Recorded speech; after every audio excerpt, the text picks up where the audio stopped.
I know what you mean, Alan. Stop trying to make me argue while the show comes on. Anyway. Don't argue with me on my birthday, sir. Yes, sir. Yes, sir. It's his birthday tomorrow. When at the time of this recording, it's his birthday tomorrow. My birthday tomorrow. In fact, at the time of this recording, it is almost 3 hours until my birthday. So he is one of these people. That's what he is. This is my birthday month. That's just how he operates. It's my birthday. It is my birthday, and I do what I want. It's my party, and I do what I want.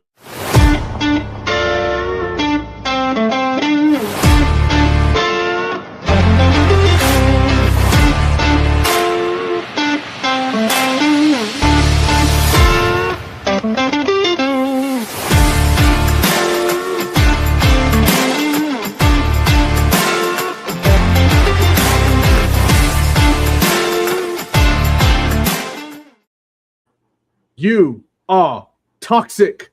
You're toxic.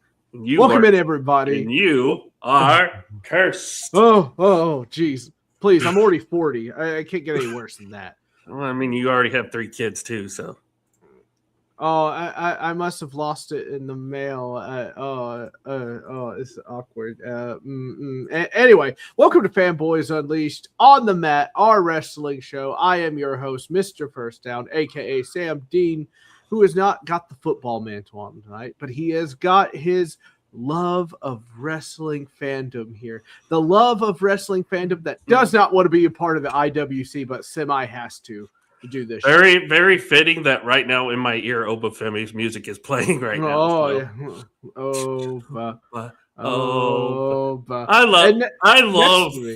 I know you said you wanted to start with. I love that they're doing his own like little open challenge thing. That I love that. I'm about it because that reminds me. It's a little reminds me of what they did with Chris Masters, the Master Lock Challenge. Mm-hmm. But I think with Oba, it's going to work so much better. Oh, yeah. No, I sure hope so. Oh, and next to me is the birthday boy himself, turning 33 in a couple of hours. He is Alan Perelez. Alan the Paralyzer. Oh, he's still got his smile. He's got his crooked grin. That is one happy boy right there, I tell you what. Anyway, Alan, happy early birthday. Well, Are you ready to talk some wrestling? I am. I very much am. But looking forward to this all day, sir. I'm looking forward to this all day. Oh, man, I should have canceled it. They're like, nah, I don't feel like it. You're like, get on the freaking I would have literally flown all the way down to your house. Not to the airport, but one to ticket, your house. Please. Literally just see a plane land down the street. Sam! Slap me. Oh. Get back on the plane. Yeah. Slap me, fly all the way back. Oh, man. I'm sure glad we're in a good mood because we're going to get into a topic here. We have to go ahead and start out with the big news is, right? It's all these releases happening in the WWE. I will read them off to you as we go. New Day, Kofi Kingston, Xavier Woods, The Wyatt Six, Bo Dallas, Eric Rowan, Dexter Lumis, Joe Gacy, and Nikki Cross. Motor City Machine Guns, Alex Shelley and Chris Sabin, great wrestlers. Aleister Black and Zelina Vega, love them. Kairi Sane, love her. Santos Escobar, hit or miss. Zoe Stark and Alba Fire, that's just bad luck on their part. Just bad luck. Apollo Crews, got old. And Tonga Loa and JC Mateo of the MFTs. I know everybody's going to say there's a shock and all this kinds of stuff, but I'm not really shocked by all these except for Aleister Black and Zelina Vega and Kairi Sane. Is there one? Which one hurt you the most, Alan? Which one makes you sad? I think Kairi did because it just seemed like they were doing something with her, and then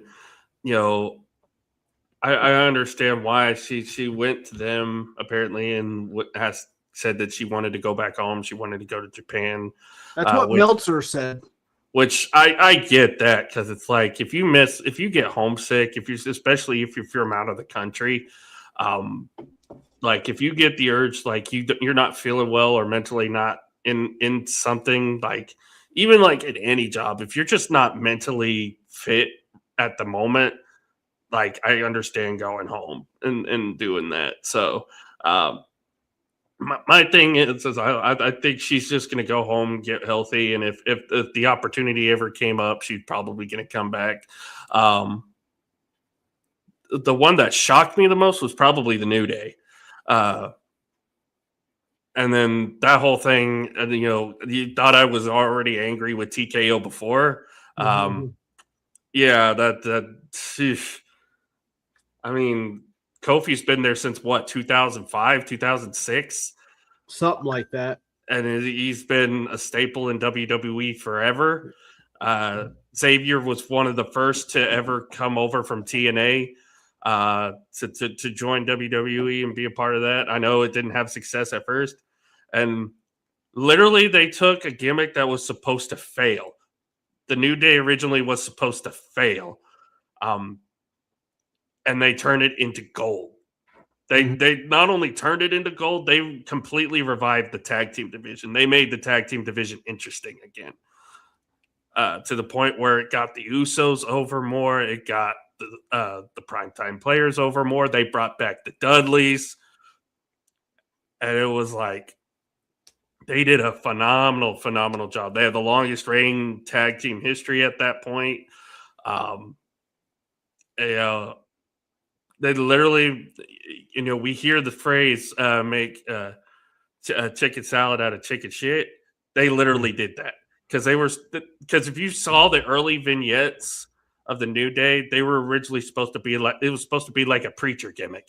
Right. It was supposed to be like a preacher church gimmick, and they were supposed to be these white meat baby faces. They, everybody, doing the claps thing, get everything. And, everybody turned on them. And then it wasn't until, I don't think it was the night after, I want to say WrestleMania 30, where they got heavily booed on the Raw after WrestleMania, where they finally turned heel and became bad guys.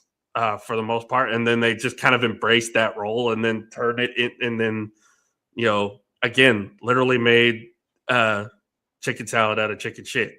So and became one of the greatest tag teams in WWE history. So here's the shtick.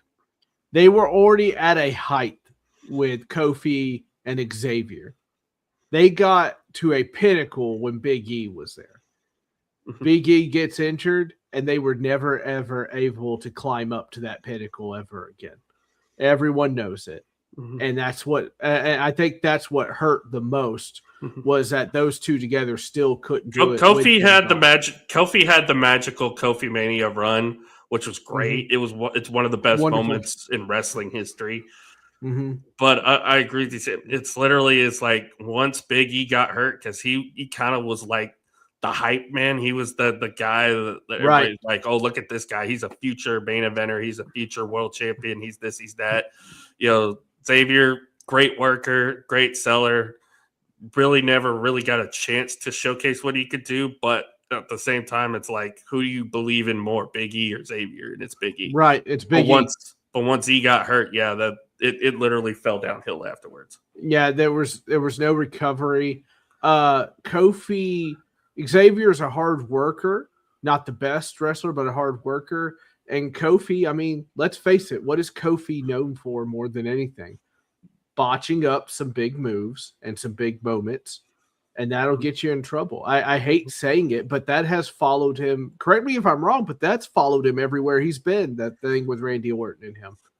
Like, it's never left. Like, that's the whole reason his whole gigantic push to begin with was scrapped, was because of that moment.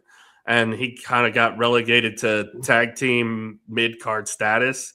Right. He stayed the course, which, props to him. He stayed the course until the whole New Day stuff happened, and they finally worked his way back, finally got back into the good graces of upper management, to the point where Vince gave him another shot and put the world title on him, put the WWE title on him. I believe it was in 2015, which, by the way, I know you wanted to do the whole Ronda Rousey, Becky Lynch, Charlotte Flair thing. Kofi Bryan should have been the main event. That should have been the main event of WrestleMania 35, because that was the best moment of the entire show. Yeah, there's too many Becky heads out there that would fight back against it, unfortunately. But it's done.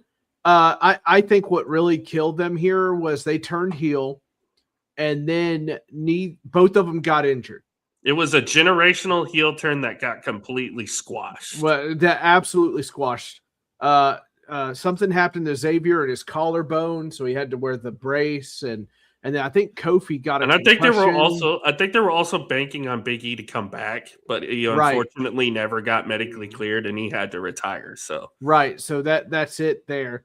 But their injuries, and then that horrible match against the Viking Raiders at WrestleMania. That the was War Raiders, it was horrible.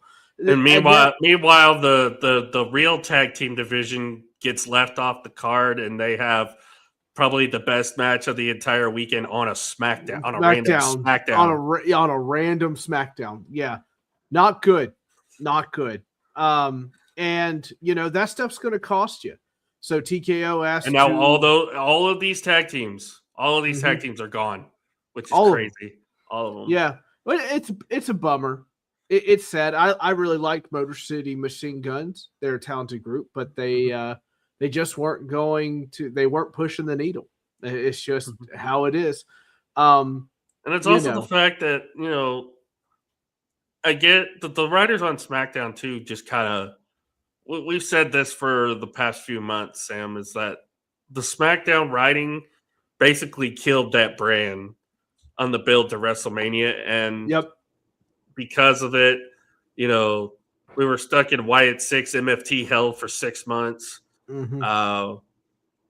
Which, we sure didn't, Scott. No, nah. But and then it was like, I get the concept, but you tried to build off the popularity of that. Once after SummerSlam, once they had that ladder match at SummerSlam, that I was like, oh, that is great. I can't wait to see what they're doing. And then they add the MFTs to that. Once that storyline started happening, I was like, oh no. And it's like once all the tag teams started not being a part of the division and stories, I was like, this is not good. And it was, again, SmackDown was just poorly built from like SummerSlam on to WrestleMania. It's finally gotten a little bit better, but like you said, at the cost of a lot of people who got let go. Yeah, no, it's just how it is. And look, this business is brutal. It's like football. It's just what it is. And if you're still there, you've proven to be exceptional at whatever role you are playing. That's just how it is. And not a lot of people can make that mark. I'm sorry to say. It's like a normal job, because you're going to have those moments where people are going to look at you and it's like, oh, you can do this is a great performance. It's a great thing. But it's like, if it's only a one-off thing and then you start to like coast the rest of the way, there's going to be people be like, well, what's going on? Where did that fire go? Where did that passion go? And it's like any other job. It's like any job you and I would have. It's like, if we're doing fantastic and people notice, hey, they're going to let you know. You can't stagnate. You know what I mean? You can't be stagnant. And it's like people, you go to the writing team or go to management or whoever, you give them an idea, you get shot down, and it's like, okay, I guess that's the end of that. But then you hear stories of guys who have made it. It'd be like, yeah, I've had my idea rejected thousands of times. Kept over going and going back. Do you know how many ideas Cody's has been shot down? You keep hounding these guys. Keep hounding them. Be like, hey, if we do it like this will be better. Or if we can do this, let us do this. Or just keep going to them. Just keep going. Don't take no for an answer. Don't take no for an answer. And that's the problem with a lot of, not only the guys in the wrestling business today, but a lot of the fan base. It's like, oh, they're just not letting them do whatever. No, these guys are just giving up. These guys are just giving up when they're being told no. It's like, oh, we can't, go back and be like, hey, can we let us do like this or come up with a new idea? Don't just leave empty-handed. Right. I remember Cody's what do I want to talk about? And he had LA Knight on. And LA Knight said, I'm constantly working on my entrance. I'm constantly working on everything. He goes, you cannot just not try to improve. You have to try to improve everything. And he goes, and there are people in this business that won't. He never named names, of course, but yeah, I mean, that just shows you that there are people that stagnate, that just kind of stay the course because they're getting, let's face it, WWE is a nice paycheck. So like because like it's when you're comfortable with the money that you start getting. Correct. It's like, why do I have to try even harder if I have have what I already need? Correct. It's like that's why I love the job that I have, Sam, because it seems like every day is a challenge. Every day is a challenge, and it's like even if on days where I'm not feeling good or if I'm not doing my best, it's like my motivation is always do better tomorrow than you did today. Right. Yeah, no, I agree. And then we got I'll say this about the Wyatt Six or whatnot. It's just not good enough. They just weren't good enough. I feel like probably a little more kayfabe there. Seeing them all eat a Whataburger after a show is probably not the greatest idea. I know they're supernatural and everybody knows wrestling's fake or whatever, but when you're playing a supernatural character, I think you have to go one step further, if that makes any sense. You've got to be a little more secretive, I think. And of course, Bo Dallas gets hurt. What I don't understand, he gets hurt for so long, and we just never see them. Why are we still not having matches? Can he not sit in a rocking chair outside the ring or up on the ramp and be creepy? Like, you could have at least done something like that, but they all wanted to do their stuff together. And you and I have talked about this before. Gacy's not the best wrestler. Rowan is old, and I really like Dexter Lumis is probably the best thing in that group. Right, you and I said that. Like, Dexter Lumis is probably a guy that could still go. And they just fell apart. They weren't interesting. They lost all that mystique. And people will say it's booking. I think it's a little more of just what they were capable of doing as opposed to what they needed them to do. It was a great one-hit wonder. Let's just say that. Yeah, and they never really touched on it. They did nothing with Alexa, and it's clear that something was planned there with Alexa because she dropped the whole costume. She dropped the whole dark gimmick. Yeah, and he was on Twitter going, "There you are," looking at her on a TV screen and whatnot. So like, it all fell apart, and it sucks, but that's how it is. The one that hurts me the most is Aleister Black and Zelina Vega. I really liked it. I don't know what happened there. I guess that, I get it. Zelina's not really one to be wrestling all the time, but I thought Aleister and Randy Orton's storyline there was really going places. And then it just fell apart just like that. All done. But once again, this is another supernatural kind of thing that you're trying to push. And it didn't work out. It just didn't work out. Not to mention that instead of having Aleister Black being part of it, they brought in Pat McAfee. So yeah, no, don't even get me started. I believe Mr. Kobe is right that they ran out of ideas. I agree with that. And look, maybe the best thing for them is to go there and take the Matt Cardona advice and try to reinvent themselves somewhere else. It's not going to be AEW if any of the papers are correct, right? Because Aleister did not like AEW. A sentiment that more and more wrestlers are beginning to share. So, And supposedly AEW doesn't even want Aleister Black back. So yeah. There's bad blood there. There's bad blood, and then a lot of people have cited that it's Black wanting a little bit more creative control, which if you're in WWE, that's not going to happen unless you're like a big box office attraction. Right. See Hulk Hogan for reference. But it's like, yeah, and then a lot of bad blood in AEW, and they don't want him back apparently. So it'd be interesting to see if he like goes to like, NWA or TNA maybe. But I think he would do well. Or maybe go back to WWE in a little bit of a twist move.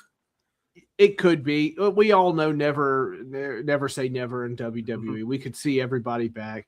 Wouldn't surprise me if Killer Cross reappears down the road.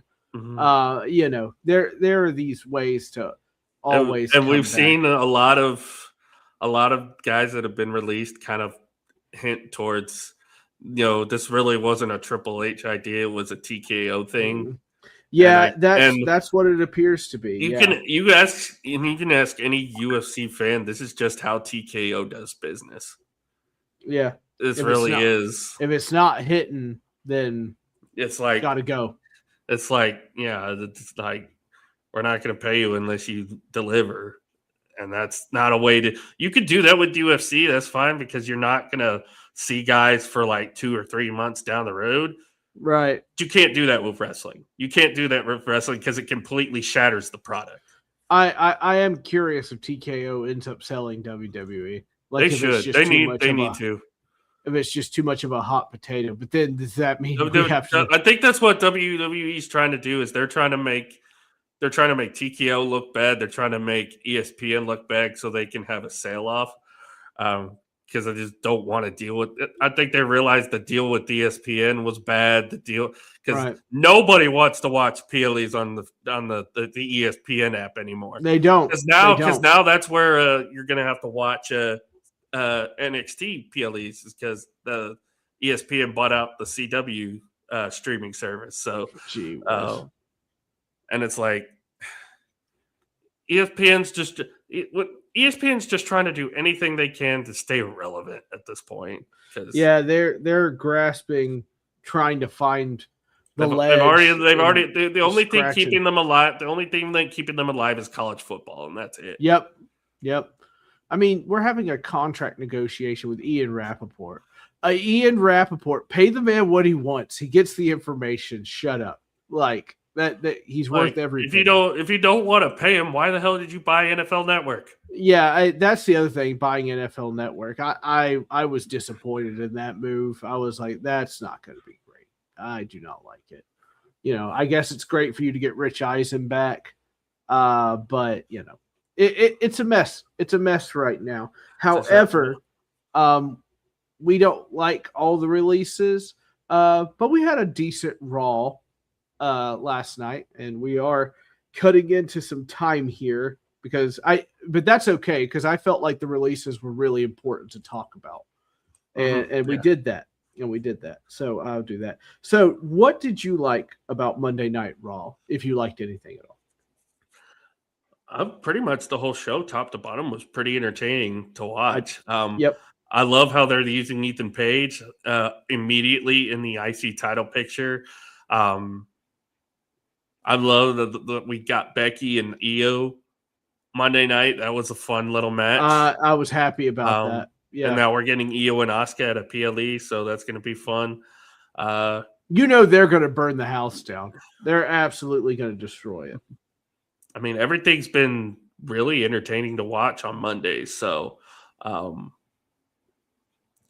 love what I'm seeing on Monday Night Raw. So nothing out of the ordinary. Now you're getting Sol Ruca coming in.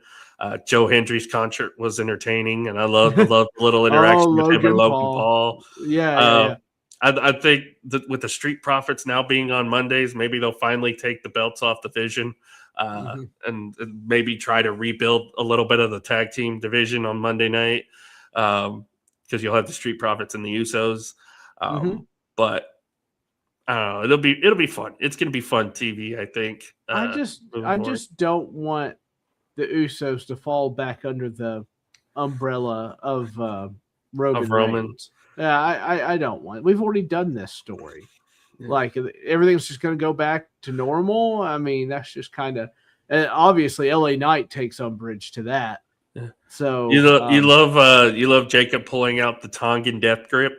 Yeah, how about that? And they said this the forbidden move. Made it happen. Yeah, it's probably going to happen. I get it, Scott, but I'm not wild about it. We've already done this already. And I think you're just being unfair to Jimmy and Jey Uso by letting them just waltz happily back under the umbrella. I don't think that's fair to them. And you're getting a match we thought we were going to get at WrestleMania with Seth and Braun now. What do you mean, Seth and Gunther now? Well, Seth and Braun. Gunther's probably going to SmackDown now.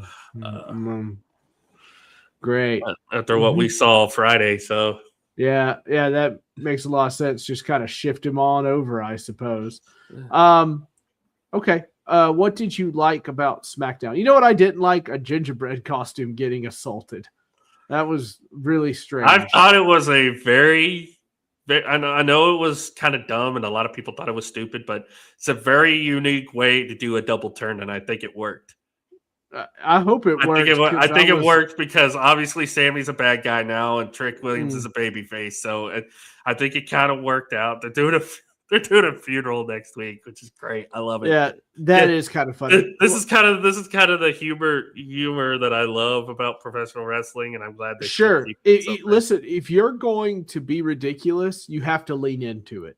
You have to. You have to. Danhausen, right? You have to lean into it. Who's going to be his partner? Who's going to be his partner on Saturday? Who's going to be his sexy partner?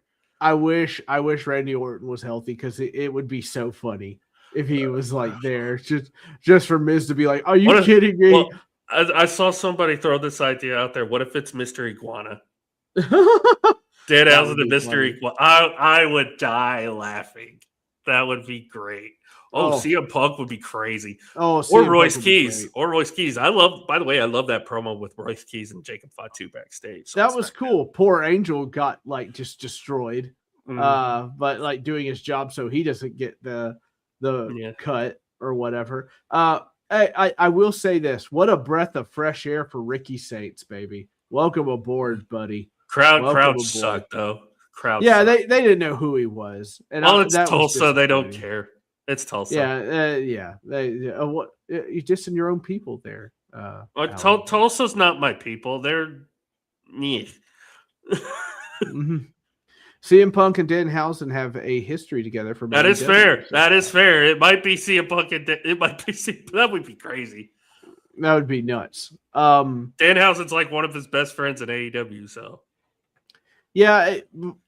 That being said, Cody is still not 100%, and Ricky Saints carried that match.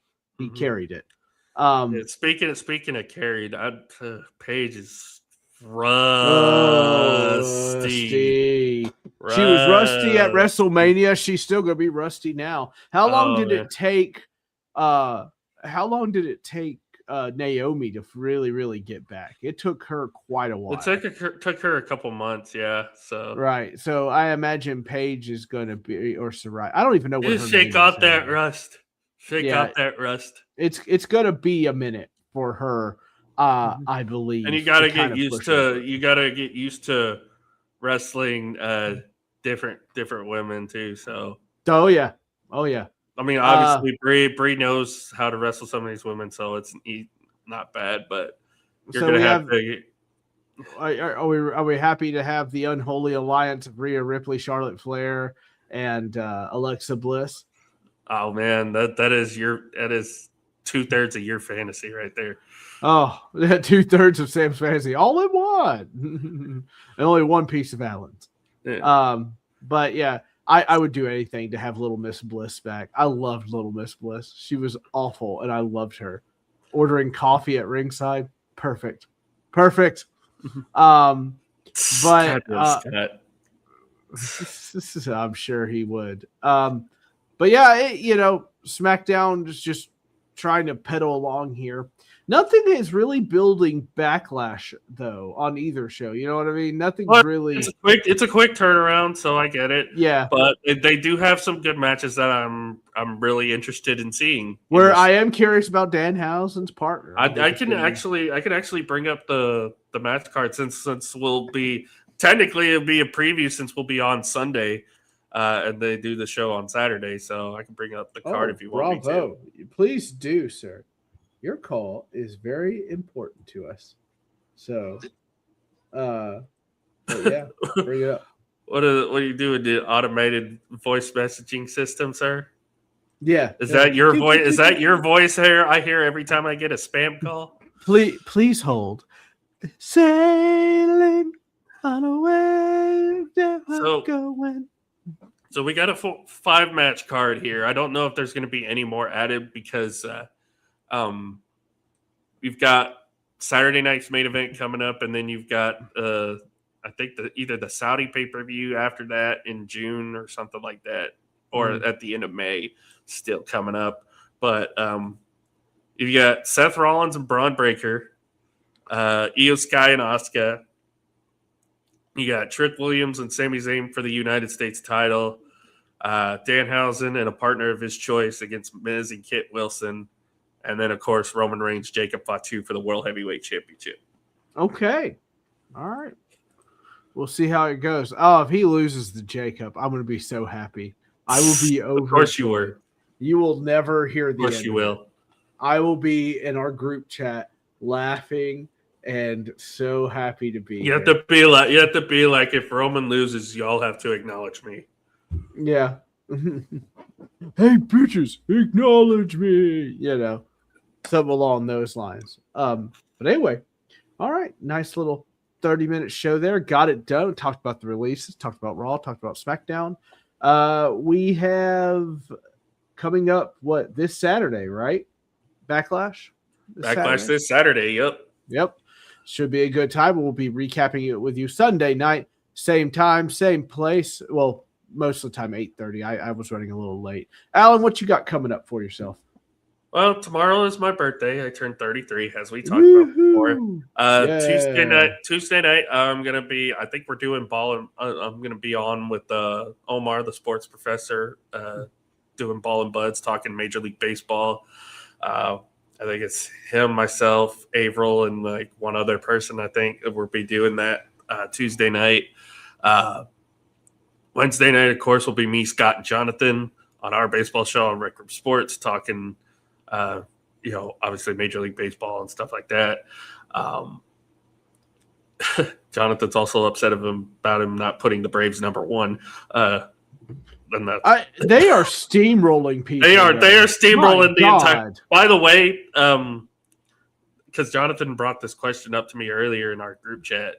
The earliest a team has clinched the division in the wild card era was actually your Cleveland back then Indians in 1995. They clinched the division by, I think I want to say September 8th. Goodness gracious. The earliest note on record in Major League history was 1941. The New York Yankees clinched the division by September 4th. So that's the earliest on record. Goodness. Well, Scott, he did put the Braves number 1. You're the only one out of the 3 of us that didn't have the Braves number 1. He doesn't like Southerners. He's above that Mason. No. It's just Jonathan also had to deal with cold weather down there in South Texas for the first time in 10 years. So yeah, poor baby. But yeah, we got that the Rec Room Sports radio show on the ESPN Jacksonville 690.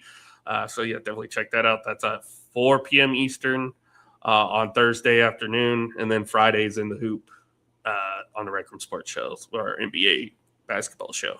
Cool. I'll keep you updated with my movements on Fanboys Unleashed and all of our lovely pages. Be sure to follow me on Linktree, and all support that you can give are fantastic, and I appreciate it. Good night, everybody. Alan and I need some sleep. He's got a big important birthday tomorrow, and I don't have to work tomorrow. I'm going to bed too. Have a good evening, everybody. We will see you later.